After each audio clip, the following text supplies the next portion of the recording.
तो गाइस पंजाब में एक बीमारी काफी ज्यादा तेजी से फैल रही है ब्लाइंड था। आज पहली बार देखने लगा है। और ये सारी वीडियोस आपने फेसबुक या इंस्टाग्राम पे एज अ मीम जरूर देखी होगी कहीं ना कहीं। पर ये पंजाब में काफी ज्यादा सीरियस प्रॉब्लम है। आज आपको पंजाब के अंदर अपनी पुरानी से पुरानी बीमारी ठीक करवानी हो या एड्स ठीक करवानी हो या फिर इन सब से भी हटके आपको किसी मरे हुए इंसान को जिंदा कराना हो, और ये सब सिर्फ कुछ सेकंड्स में ही हो जाता है वहाँ पे। गंदी आत्माओं जाओ, निकल जाओ, छोड़ो, छोड़ो, फ्री, फ्री, फ्री, फ्री। आज पंजाब और काफी सारी जगहों पर ऐसी सभा एकदम खुलेआम लगाई जा रही है जहाँ पे हजारों की तादाद में सिख और अदर रिलीजन के लोग कन्वर्ट हो रहे हैं। और आप सोचो कि सिख धर्म एक ऐसा धर्म है जिसमें कई सिख गुरुज ने अपनी जान भी दे दी। 6 और 8 साल के गुरु गोबिंद सिंह जी के बच्चों ने भी अपनी जान दे दी, लेकिन कभी धर्म नहीं बदला। लेकिन आज पंजाब की 10% पॉपुलेशन कन्वर्ट हो चुकी है। और बात करें कुछ रेयर डिस्ट्रिक्ट्स की पंजाब के, जैसे कि मांझा एरिया की, जिसमें आता है तरन तारण, गुरदासपुर और अमृतसर, यहाँ पे काफी ज्यादा क्रिश्चियन कन्वर्जन हो चुके हैं। 2011 से 2021 के बीच में ही सिर्फ तरन तारण डिस्ट्रिक्ट में क्रिश्चियनिटी में 102% का ग्रोथ हुआ है। पंजाब के गांव कांग साबू में आज 70% लोग क्रिश्चियन बन चुके हैं। अब आप देखोगे तो पंजाबी गाने, भजन और इवन मूवीज में भी क्रिश्चियनिटी को ओपनली प्रमोट किया जा रहा है। परीत जिना दी बल्ले बल्ले यसु तेरी बल्ले बल्ले। तो इससे ये तो पता चलता है कि ये जो लोग कन्वर्ट हो रहे हैं ये कोई कोइंसिडेंस तो बिल्कुल नहीं है। ये कोई यूनियन है जो काफी स्ट्रेटेजिकली अपना काम कर रहा है, जो कि सिक्स और काफी सारे अलग रिलीजन के लोगों को क्रिश्चियनिटी में कन्वर्ट करवा रहा है। और सबसे बड़ा क्वेश्चन ये है कि ऐसे मास स्केल पे कन्वर्जन कराने के लिए पैसे आखिर आते कहां से है? कौन इनको फंड कर रहा है? किन तरीकों से इतने सारे लोगों को कन्वर्ट होने पे मजबूर किया जा रहा है? और गवर्नमेंट इस चीज के ऊपर कोई एक्शन क्यों नहीं ले रही? क्या वो इस चीज में खुद भी मिली हुई है कहीं ना कहीं? पर एक बात काफी ज्यादा इंपॉर्टेंट है कि हम एक आजाद देश में रहते हैं। कोई कौन से धर्म को मानना चाहता है उसे उसकी पूरी आजादी होनी चाहिए। लेकिन यहाँ प्रॉब्लम धर्म परिवर्तन नहीं है, यहाँ प्रॉब्लम है मजबूरी का फायदा उठाना। और ऐसे स्कैम्स हर धर्म में होते हैं। और मैं भी एक हिंदू, और मैंने भी कई बार देखा है कि कैसे कुछ हिंदू बाबा चमत्कार और जादू के नाम पे कितनी बार लोगों के साथ स्कैम्स कर देते हैं और उनमें अंधविश्वास फैलाते हैं और उनकी मजबूरी का फायदा उठा लेते हैं और खुद करोड़पति बन जाते हैं, जबकि जो उन्हें मानने वाला होता है वो गरीब ही रह जाता है।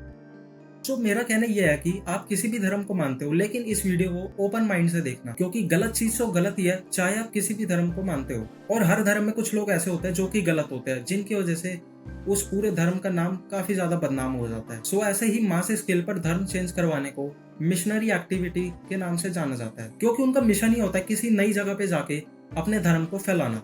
और ये सब सिर्फ इंडिया ही में नहीं होता, और इस चीज को फॉरेन में इवेंजलिज्म कहा जाता है, जो कि वेस्ट में काफी ज्यादा कॉमन प्रैक्टिस है। वहां भी कैसे काफी सारे लोग और ऑर्गेनाइजेशंस मिलके इसके खिलाफ आवाज उठा रही है अपनी। पर अगर हम पंजाब की बात करें तो सबसे पहले हमें इसके रूट कॉज को समझना होगा, जो यहाँ के केस में डिस्क्रिमिनेशन। ये ज्यादातर दलित, वाल्मीकि हिंदू जो पंजाब के तर्न मांझा इलाके में रहते हैं, उनके साथ ही डिस्क्रिमिनेशन मोस्टली होता है। डिस्क्रिमिनेशन वहाँ इतना ज्यादा बढ़ चुका है कि कुछ एरियाज में सिक्स के लिए अलग से गुरुद्वारे बनाए जाते हैं, क्योंकि उनकी एंट्री बाकी गुरुद्वारों में बैन होती है। सो बेसिकली इन्हीं चीजों का फायदा उठा के कन्वर्जन कराया जाता है। उन्हें ऐसा जताया जाता है कि आपके धर्म में आपके साथ काफी ज्यादा भेदभाव होता है, लेकिन अगर आप क्रिश्चियनिटी को अपना लोगे तो आपके साथ इस धर्म में ऐसा कुछ भी नहीं होगा। और काफी सारे केसेस में कन्वर्ट होने के बाद भी सिक्स ना तो अपना नाम बदलते हैं और वो उसके बाद भी पगड़ी पहनते हैं, और इसीलिए उनको क्रिप्टो क्रिश्चियंस कहा जाता है। और जो कन्वर्जन की नेक्स्ट स्ट्रेटेजी होती है वो होती है फेक ट्रीटमेंट्स करवाना। अब पंजाब में चांगाई सभा लगती है जिसके पर्चे भी बांटे जाते हैं खुलेआम, जिनके अंदर उसकी डेट और जहाँ पे वो होने वाली है वो भी मेंशन किया जाता है टाइम के साथ। और इन पर्चों में ये भी मेंशन किया जाता है कि वहाँ पे आपको फ्री में खाना भी मिलेगा। अब इंडिया की जनता पे तो ऐसे बहुत सारे लोग हैं जो फ्री में कुछ भी मिल रहा हो वो चले जाते हैं, और इसी चीज के चलते वहाँ पे हजारों लोग चले जाते हैं। और फिर उनके सामने ये सब चमत्कार करके दिखाया जाता है, जादू करके दिखाया जाता है, जहाँ पे गूंगे बोलने लगते हैं, लंगड़े चलने लगते हैं, और हवा के सिर्फ एक झोंके से ही आत्मा को पवित्र कर दिया जाता है किसी इंसान की।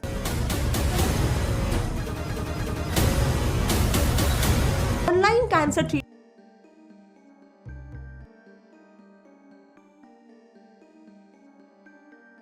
और सबसे बड़ी बात है यहाँ पे मरे हुए इंसान को भी जिंदा कर दिया जाता है वापस। और यही नहीं, यहाँ पे ऑनलाइन ही कैंसर जैसी इतनी बड़ी बीमारी का ट्रीटमेंट कर दिया जाता है। और इन सब सो कॉल्ड जादू और मिरेकल्स को यूट्यूब और फेसबुक पर स्ट्रीम भी किया जाता है लाइव, जिसमें मिलियंस में व्यूज आते हैं। और सिटीज में तो ज्यादातर इन सब स्कैम्स के बारे में काफी सारे लोगों को पता ही होता है, क्योंकि सोशल मीडिया पे हम इनकी मीम्स वगैरह बनते हैं या फिर वीडियो तो देख ही लेते हैं। लेकिन अब आप सोचो, जो लोग इंटरनेट से काफी ज्यादा दूर है, जिनके पास एक्सेस नहीं है अच्छे से पूरी तरह इंटरनेट का, उनके साथ तो ये स्कैम्स हो सकते हैं काफी आराम से। जब इंसान को एक होप दी जाती है कि उसे कोई भी तरह की बीमारी हो, चाहे जिसका इलाज मेडिकल साइंस के पास भी ना हो, वो यहाँ पे ठीक हो सकता है, बस उसे अपना धर्म बदलना होगा। तो ऐसी सिचुएशन में वो क्या ही करेगा। और इन सभी चीजों का पूरा फायदा उठाया जाता है। इन सभाओं में खाना तो फ्री होता है, लेकिन प्रेयर से लेके उसकी बीमारी का ट्रीटमेंट करने तक एक बहुत बड़े अमाउंट में उनसे फीस चार्ज करी जाती है। जितनी बड़ी प्रॉब्लम या फिर जितनी बड़ी बीमारी, उतना ही ज्यादा उसका अमाउंट फीस का। और उसकी ठीक होने की गारंटी क्या होती है? एकदम 0%। ऐसे ही चमत्कार को देखकर जब एक फैमिली ने अपनी बेटी के कैंसर के ट्रीटमेंट का इलाज करवाने का सोचा इनके पास जाके, तो वो जालंधर के एक चर्च में गए, जहां उन्होंने सबसे पहले कहा कि अगर बच्ची के लिए प्रे करना है तो उसके लिए पूरे 80,000 रुपीज लगेंगे और उन्हें सबसे पहले क्रिश्चियनिटी में कन्वर्ट होना पड़ेगा। पूजा करना व्यर्थ है। हमारे प्रभु शुद्ध है, पवित्र है, तो उसकी पूजा करो तो आपका सब परिवार स्वस्थ जिएंगे, तो आपकी लड़की का कैंसर भी चला जाएगा, प्रभु सब कुछ कर देंगे। तो प्रार्थना कराने गए हैं तो उसने बोले पैसा लगेगा, तो फिर पास्टर प्रार्थना भी नहीं किए, बहुत लड़की खत्म हो गई, मैं कुछ नहीं कर सकता। उसके घर वाले तो बेटी की जान बचाने के लिए राजी हो गए, लेकिन बाद में बेटी की डेथ हो गई और इसके बाद उस चर्च के पास्टर ने उसके लिए प्रे करने तक से इनकार कर दिया। ऐसे ही मनदीप सिंह का भी एक इंटरव्यू है, जिनका काफी ज्यादा वियर्ड केस था और इनका कहना था कि उनके चर्च के पास्टर ने उनकी माँ के साथ काफी ज्यादा बड़ा स्कैम किया था। उन्होंने उनकी माँ से बोला कि अच्छे कर्म की वजह से वो जन्नत में तो जाएंगी, लेकिन वहाँ जाके रहेंगी कहाँ? तो आप जन्नत में अपने लिए एक रजिस्ट्री करवा लो, करने के बाद जाके स्वर्ग में राज करना। ये बहन जी प्लॉट ले लो और एक प्लॉट खरीद लो, उसके लिए सिर्फ एक अमाउंट लगेगा। और अब जब प्लॉट ले ही लिया है तो उसके ऊपर घर बनवाने के लिए भी अलग से अमाउंट देना पड़ेगा। और उसके बाद भी उनसे बोला कि घर तो बन गया, लेकिन उसकी छत बाकी है, जिसको बनवाने के लिए उन्हें और पैसे देने पड़ेंगे उन्हें। फिर उन्होंने प्लाट दवाया, मेरी माता से पैसे लेते रहे, बाद में उन्होंने बोलते कि पैसे दे दो और स्वर्ग में घर बना के दिया मेरी माता को उन्होंने। एक दिन जब मैं चर्च गया तब पास्टर कह रहे थे, बहन जी आप और पैसे दो, आपके घर की छत बनना रह गया। So guys, can you believe this? और जब इंसान के पास कोई ऐसी मजबूरी नहीं है तो इन लोगों के पास दूसरा ऑप्शन भी है, उनका धर्म बदलवाने का, जो कि है लालच।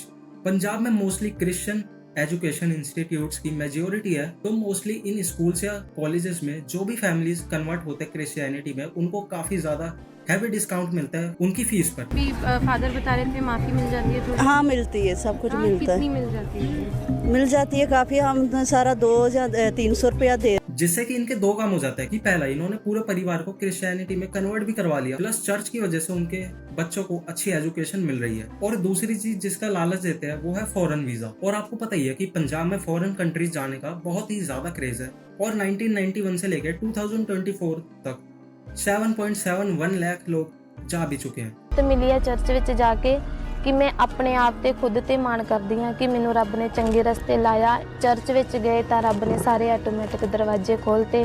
ਮੇਰਾ 10 ਦਿਨ ਦੇ ਵਿੱਚ ਵੀਜ਼ਾ ਆ ਗਿਆ, मैं बाहर चल गई सी, मेरी सोच तो ऊपर हो गया सारा कुछ। और नॉर्मल लोग ही नहीं बल्कि पुलिस वाले भी इनसे वीजा लगवाने आते। इस मैन ने मेरे से प्रेयर कराई और इन्होंने कहा कि मेरे बेटे को आशीष मिले यूएसए की। मैंने कहा चिंता न कर, you can go now fast. Hallelujah, जोर से बोलो हालेलुया।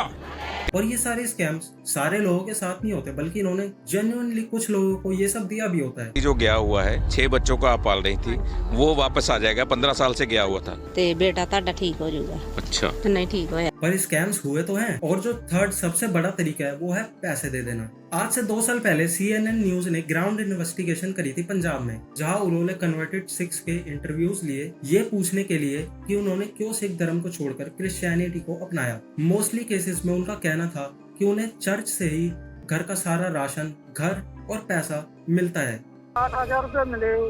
अच्छा, ये क्या किस चीज के लिए मिले थे 8,000? अभी भी जाते हैं, क्यों जाते हैं ये लोग? किसी को राशन आ चुका है, किसी को घर मिल चुके। कुछ लोगों को जेन्युइनली पैसा देकर और घर देकर ये लोग क्रिश्चियनिटी में कन्वर्ट करवा भी रहे हैं। और जब लाखों लोगों को इतने पैसे और इतनी सुविधाएं दी जा रही है तो इसके पीछे ऑब्वियसली 1 या 2 लोगों का हाथ तो नहीं होगा। और इस मिशनरी यूनियन को फंड करने के लिए कई देश के बड़े बड़े ऑर्गेनाइजेशंस और NGO स्पेशली पैसा देते हैं। मोस्टली ये पैसा जो होता है वो वेस्टर्न कंट्रीज यानी US, UK, कनाडा के थ्रू इंडिया में लाया जाता है in the name of donation, क्योंकि इंडिया में फॉरेन डोनेशंस के लिए एक रेगुलेटरी एक्ट है FCRA।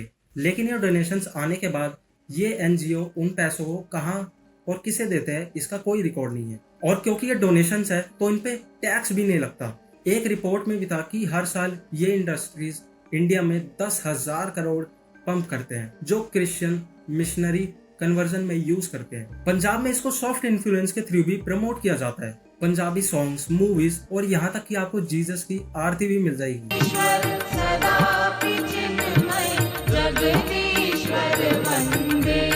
बल्ले यसु तेरी बल्ले बल्ले रखे शैतान नु तू पैर तले। अब पंजाब में बच्चे से लेकर बड़े बूढ़े तक ये सारे गाने सुन और गा भी रहे हैं और ज्यादा से ज्यादा लोगों को अट्रैक्ट करने के लिए ये लोग अपना प्रमोशन बड़े बड़े एक्टर से भी करवाते हैं। ये एक प्रॉपर नेटवर्क बोल सकते हो आप। ईश्वर ने डायमंड को ढूंढा है, जाओ एक आशीर्वाद दे रहा हूँ, वो 200 करोड़ के मालिक आप ही हो यीशु मसीह। न्यूज 18 के रिपोर्ट के हिसाब से आज पंजाब में 65,000 पास्टर डिप्लॉयड है। प्रॉब्लम ये है कि पंजाब के खिलाफ ये सब हो रहा है पर सरकार कर क्या रही है और इसका फायदा पॉलिटिशियंस भी उठाते हैं। सब तो छोटा धर्म, सब तो छोटा बच्चा वो सिख धर्म पे सिखा रही है, सब तो छोटा भरा सिखिया। Hallelujah, hallelujah. बात खत्म। और इतना ज्यादा बड़ा होने के बाद और इतना ज्यादा पावर में आने के बाद इनकी खुद की एक पॉलिटिकल पार्टी भी है जिसका नाम है यूनाइटेड पंजाब पार्टी और इनका टारगेट पंजाब की यूथ है। आने वाले इलेक्शन में जो पार्टी क्रिश्चियन को आगे करेगी उनको वोट देंगे। और हम किसी भी रिलीजन के अगेंस्ट नहीं है। कन्वर्जन एक पर्सनल चॉइस है जो कि भारत में हर किसी के पास है, लेकिन किसी की कमजोरी, मजबूरी, गरीबी और लैक ऑफ एजुकेशन का फायदा उठाकर और उन्हें मैनिपुलेट करके ये सब उनके साथ स्कैम्स हो रहे हैं। तो ये गलत ही। और ये सब सिर्फ इंडिया में ही नहीं बल्कि फॉरेन में भी लोग इस चीज से काफी ज्यादा परेशान है और वेस्टर्न कंट्रीज में भी ऐसे काफी सारे ऑर्गेनाइजेशंस हैं जो कि इन पेड कन्वर्जन के खिलाफ हैं। सो आखिर में मैं यही कहूंगा कि ये सब जो है ये हर धर्म में होता है, क्योंकि कुछ लोग जो होते हैं वो धर्म और भगवान के नाम पर लोगों को काफी ज्यादा मैनिपुलेट कर लेते हैं और लोग उन पर अंधा विश्वास करने लग जाते हैं और फिर वो उस चीज का मिसयूज करने लग जाते हैं। और जैसा कि हर धर्म में कुछ बुरे लोग भी होते हैं और उसी तरह हर धर्म में सही गुरुज और सही लोग भी होते हैं, लेकिन इनके बीच का डिफरेंस आपको समझ आना चाहिए खुद कि कौन आपको सही रास्ता दिखा रहा है और कौन आपकी श्रद्धा का फायदा उठा के आपके साथ स्कैम कर रहा है। तो गाइस यही था आज की इस वीडियो में। अगर आपको वीडियो अच्छी लगी हो और थोड़ी सी भी इन्फॉर्मेटिव लगी हो तो इस वीडियो को शेयर कर देना और लाइक कर देना, चैनल को भी सब्सक्राइब कर देना। मिलता हूँ आपसे नेक्स्ट वीडियो में। Bye guys.